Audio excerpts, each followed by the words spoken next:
Friends, आइए आज हम बात करते हैं इंटरनेशनल लॉ यानी कि हमारी अंतर्राष्ट्रीय विधि। ठीक है। फर्स्ट, अंतर्राष्ट्रीय विधि को प्रभावी बनाने में निम्न में से कौन से आधार प्रभावशील भूमिका निभाते हैं। तो देखिए, जो अंतर्राष्ट्रीय विधि है आपकी, उसको प्रभावी बनाने में तीन आधार कौन कौन से हैं। वैज्ञानिक आविष्कार, संदेशवाहक यंत्र और आपका आवागमन के कुशल साधन। ये तीन आधार हैं जो कि महत्वपूर्ण भूमिका निभाते हैं किसको, अंतर्राष्ट्रीय विधि यानी हमारी इंटरनेशनल लॉ को प्रभावी बनाने में। अंतर्राष्ट्रीय विधि को आधार प्रदान करने में सहमति सिद्धांत की भी प्रमुख भूमिका है। इस सिद्धांत का विश्वास किस में है। तो देखिए, जो आपका सहमति सिद्धांत है उसकी प्रमुख भूमिका है। तो इस सिद्धांत का विश्वास किस में है। तो इस सिद्धांत का जो विश्वास है वो है आपका अस्तित्ववाद में। अंतर्राष्ट्रीय कानून को कानून बनाने व मानने के प्रमुख कारण कौन से हैं। तो देखिए, कौन से ऐसे कारण हैं जो जिनके आधार पर हम अंतर्राष्ट्रीय कानून को कानून मानते हैं। तो वो आपके आधार हैं तीन, बाध्यकारी शक्ति का अभाव, कानून संप्रभु का आदेश और व्याख्या करने वाली संस्थता का अभाव। ये इसके मैंने गलत बोल दिया।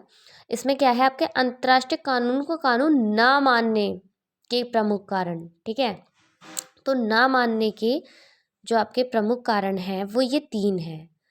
जो भाई बहुत से राइटर ऐसे थे जिन्होंने ऑब्जेक्शन उठाया कि इंटरनेशनल जो लॉ है, विधि एक विधि नहीं है अपने आप में। तो उन्होंने इन आधारों पर ये बताया था, आलोचना की थी कि अंतर्राष्ट्रीय कानून कानून नहीं है।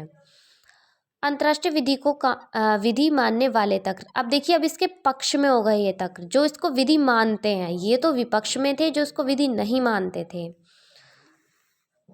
विधि संप्रभु का आदेश नहीं है, बिना राज्य संप्रभु के भी विधि हो सकती है। संयुक्त राष्ट्र संघ के चार्टर वर्ष 1945 में ये तैयार हुआ। ठीक है, मेन पॉइंट है इसके ये तीन।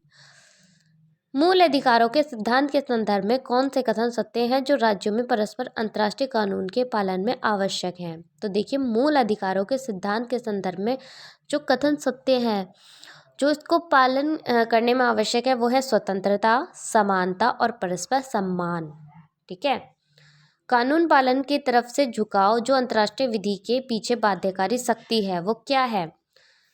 राज्यों की इच्छा कानून पालन से है, कानून तोड़ने पर उन्हें अधिक हानि हो सकती है, कानून अराजकता को दूर करता है। क्या, कानून जो है इच्छा कानून पालन से है, कानून तोड़ने पर अधिक हानि हो सकती है और कानून अराजकता को दूर करता है। ठीक है,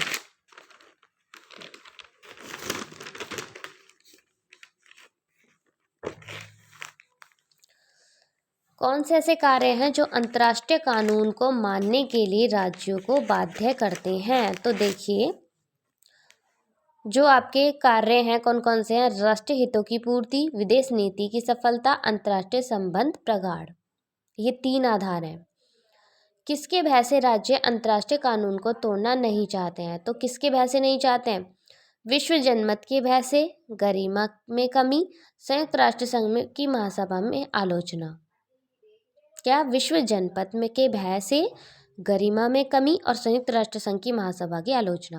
नेक्स्ट आपका, सुरक्षा परिषद राज्य को कानून तोड़ने पर किस अनुच्छेद के अंतर्गत कार्यवाही करता है। तो देखिए, जो सुरक्षा परिषद होती है मेन आधार होती है आपका इंटरनेशनल लॉ का। ठीक है, जब भी कोई स्टेट आपका कानून तोड़ता है, उसका फॉलो नहीं करता है, तो उसको आर्टिकल 10, आर्टिकल 39 व 41 व आर्टिकल 45 व 94 के अकॉर्डिंग पनिशमेंट मिलती है, पनिश किया जाता है एवरी स्टेट को।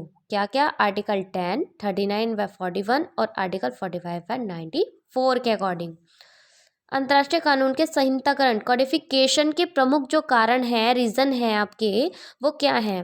तो वह है कानून की अस्पष्टता, कानून की अनिश्चितता, कानून की प्रथा। ये तीन आधार हैं इसके कॉडिफिकेशन के संहिताकरण के।